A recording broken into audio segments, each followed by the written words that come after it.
What concerns me most is getting Highsmith back and healthy. Mm-hmm. They're undefeated when he plays. At this point in their careers, Highsmith is just as important to that defense as Watt, to be quite honest with you. The pressure.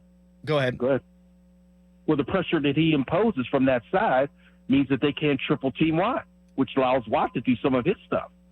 And he does the edge better than anybody on that team.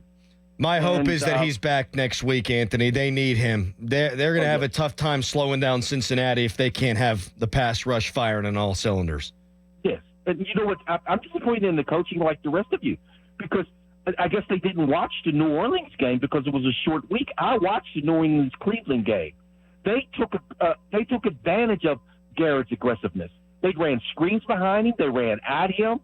They ran some Taysom Hill stuff behind them. They obliterated them. Somehow that just missed. The Steelers couldn't figure it out the whole game. It was really pathetic on that part, and that's one that they hope that they just didn't give away that might cost them. I'm with you, Anthony, and I appreciate the call. 412-928-9370. Yeah, they do miss Highsmith. Injury report is brought to you by Shenderovich and Fishman. They've got your back, not your wallet. You need him. You absolutely need Alex Highsmith in the Cincinnati game and then moving forward. I brought the stat up probably ad nauseum now, but it's true. They're 21st in the league in sacks. That is not good enough. And there are excuses. There are reasons. Highsmith being hurt is a reason, but they still should be getting to the quarterback more than they are. They should.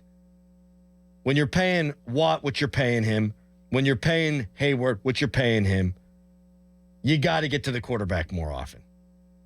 I look at what Minnesota's doing with Flores, and they blitz all the ever-loving time. And I'm not saying the Steelers need to be that extreme, but they rush far too often. And in principle, it makes sense with the cats you have up front, but it's not working. They're not getting home.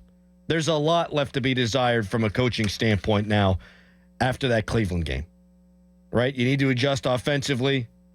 You're incredibly predictable. And then defensively, Watt is just lining up over the right tackle time after time after time after time. That becomes predictable and easy to prepare for as well. And I'm starting to get some 2020 vibes.